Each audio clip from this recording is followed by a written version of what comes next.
आपकी अपनी जाति का मुद्दा, मुझे जातिवादी में कोई इंटरेस्ट नहीं है। जितना मैंने इतिहास पढ़ा है उस इतिहास में मैंने कोई ऐसा शास्त्र मुझे नहीं मिलता जो शास्त्र कहता हो कि जाति मां के पेट से पैदा होती है।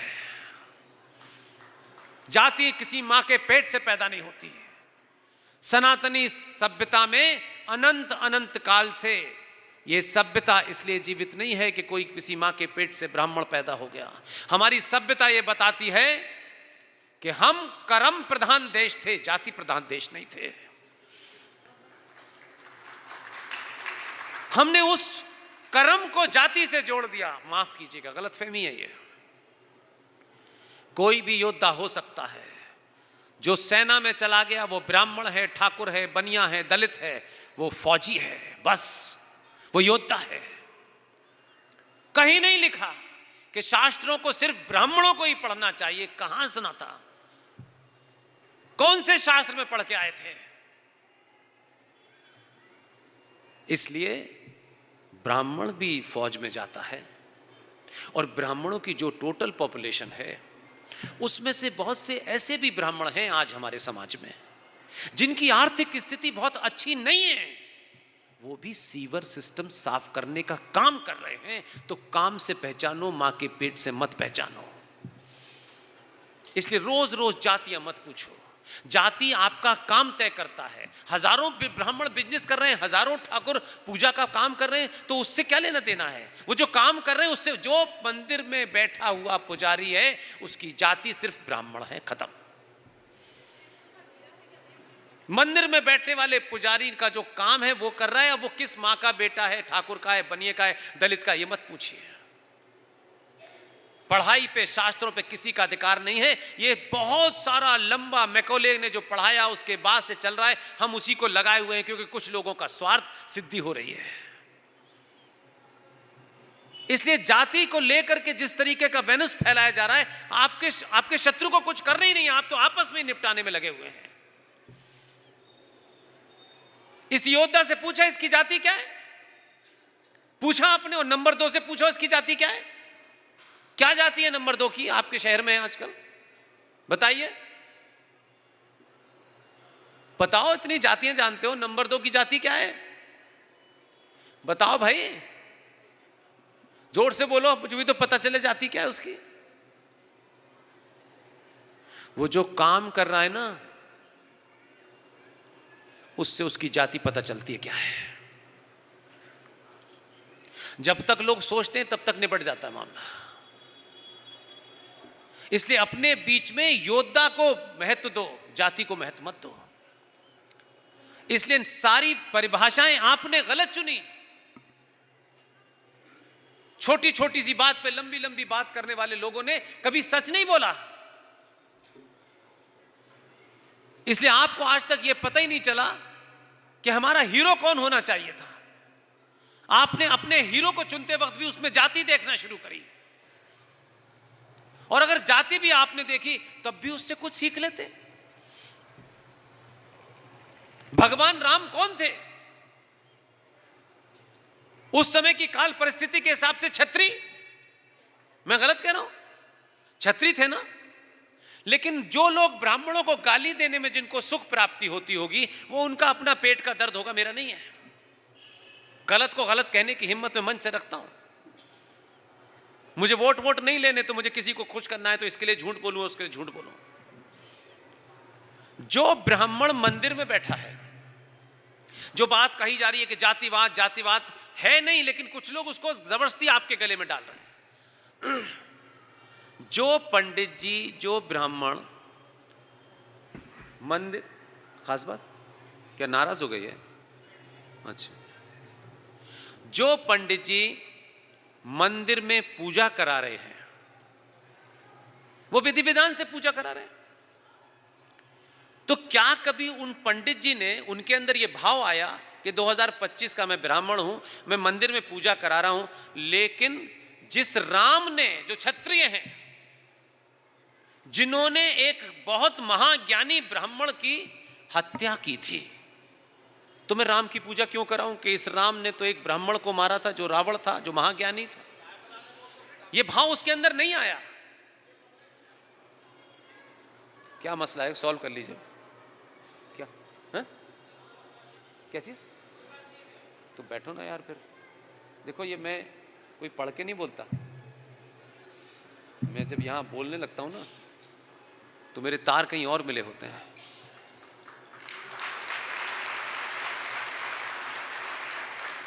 इसलिए मैं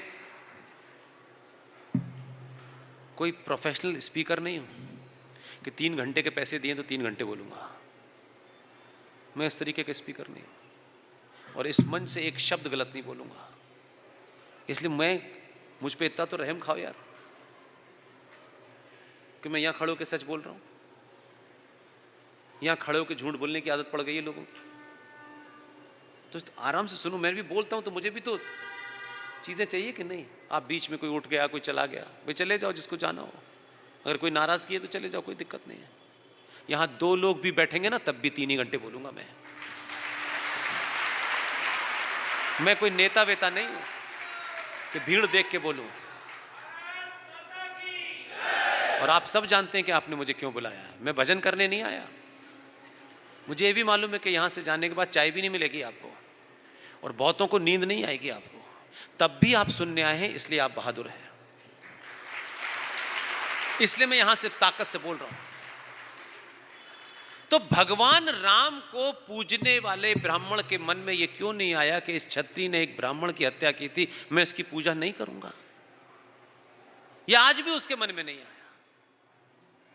क्योंकि वो ये ब्राह्मण जानता है कि इस राम ने, जिसको इस काल परिस्थिति के हिसाब से देखें तो ये क्षत्रिय है, इसने रावण की हत्या इसलिए नहीं की थी कि वो ब्राह्मण था, बल्कि रावण ने अपने कुल के विपरीत एक आचरण किया और किसी पत्नी का अपहरण कर लिया। उसने उस गलत काम को करने वाले रावण की हत्या की थी, न कि ब्राह्मण की हत्या की थी।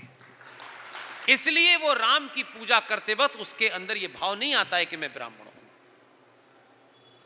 इसलिए राम की कथा सुनाने वालों से मेरा अनुरोध है, यहां पे ताकत होनी चाहिए। मंच पे कितना भी बड़ा आदमी बैठा हो, कितना भी ताकतवर बैठा हो, मैं आपको विश्वास दिलाता हूं, बिल्कुल भी डरने की आवश्यकता नहीं है। बड़ा आदमी बहुत कमजोर होता है, जो सड़क पे खड़ा होता है उससे ज्यादा ताकतवर कोई नहीं होता।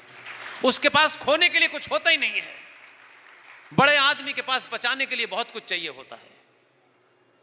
आपको ये पूछना चाहिए कि भगवान राम की कथा करने वाले लोग ये कितनी खूबसूरती से सनातनी हिंदू की उस पूरे एपिसोड को बताते नहीं है, और फिर भावनाओं में बह करके राम की कथा कहीं और चली जाती है। राम का ये तो एपिसोड बताते हैं राम कथा करने वाले, कि भगवान राम के दशरथ जी के 4 पुत्र थे, और उसके अंदर फिर राजा बनाना था, तो भाइयों में कुछ अनबन हुई कि कौन बनेगा कौन नहीं बनेगा, और फिर भगवान राम को राजा बना दिया गया।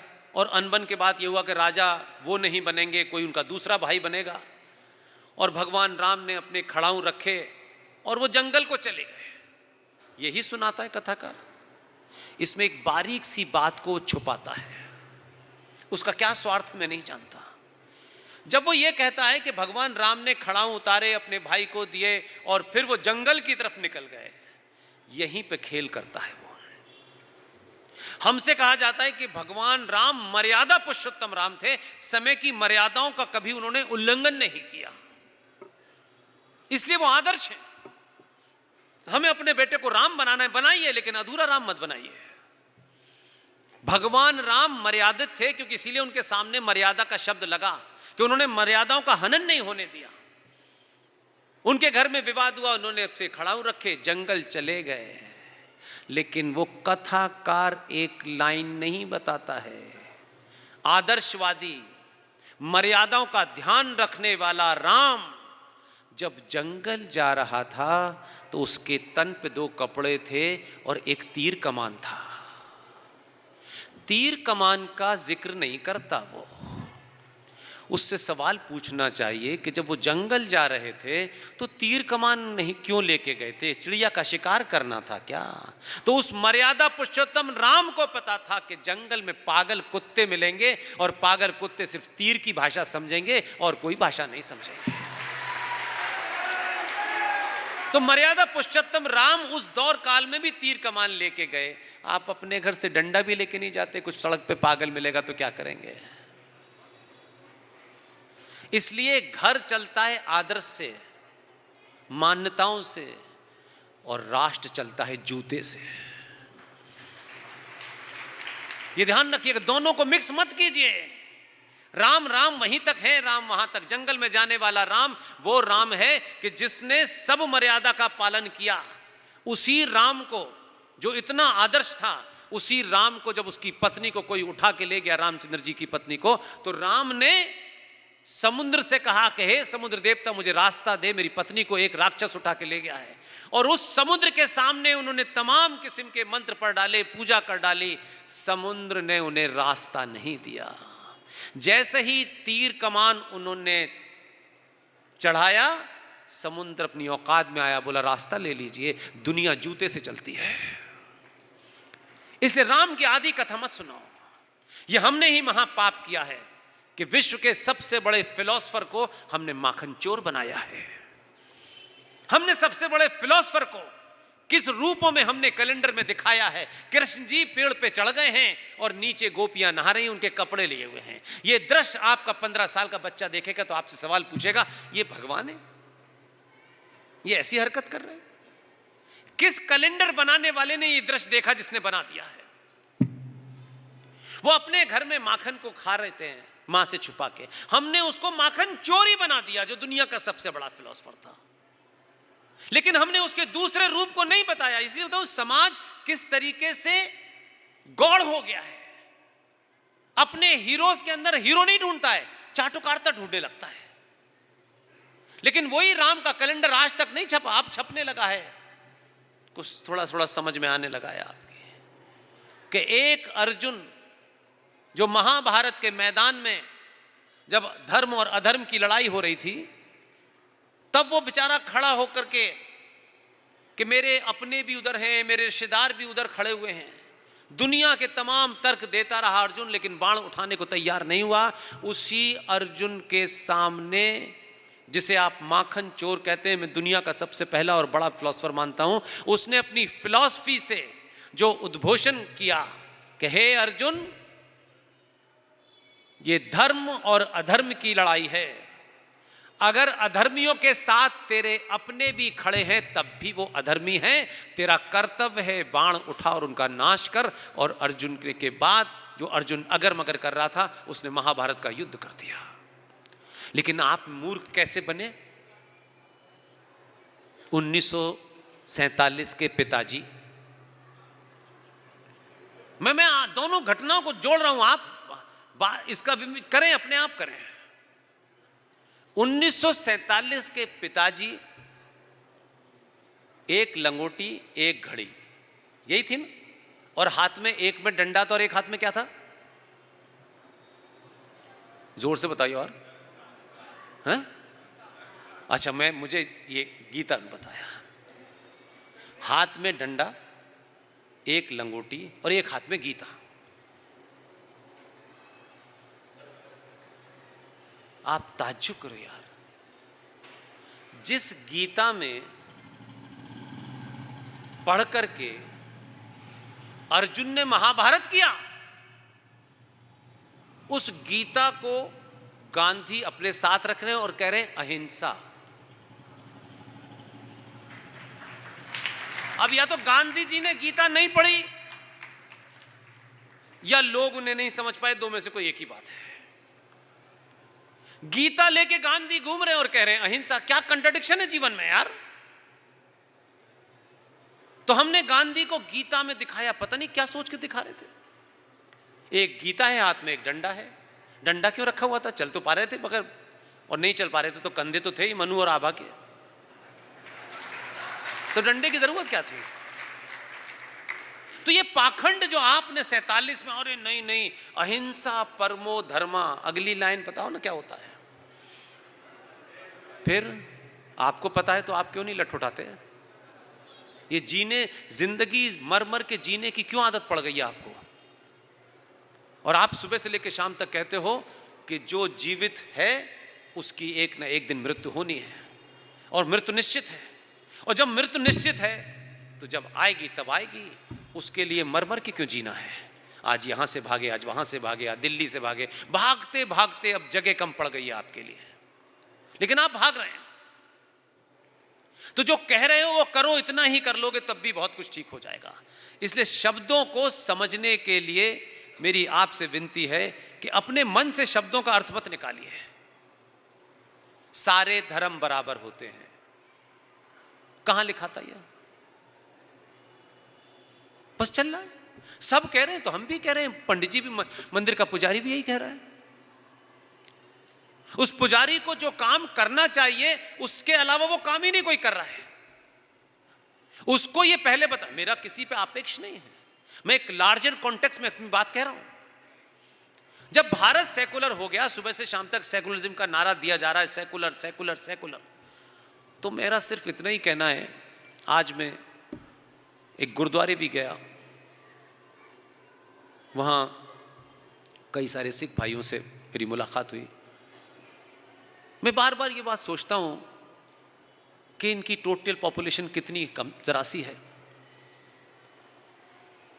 लेकिन हम हमारे ही परिवारों से बड़ा बेटा बन के सिख बना, जो भी हालात रहे, हमने अपनी मूर्खताओं से, अपनी बेवकूफियों से, सत्ता क्या करती है छोड़ दीजिए, सत्ता बहुत छोटी सी होती है, समाज बड़ा होता है। हमने क्या करा, हमने क्या जघन्य अपराध किया, इसके लिए कभी हमने सामूहिक तौर पे अपने आप से माफी मांगी?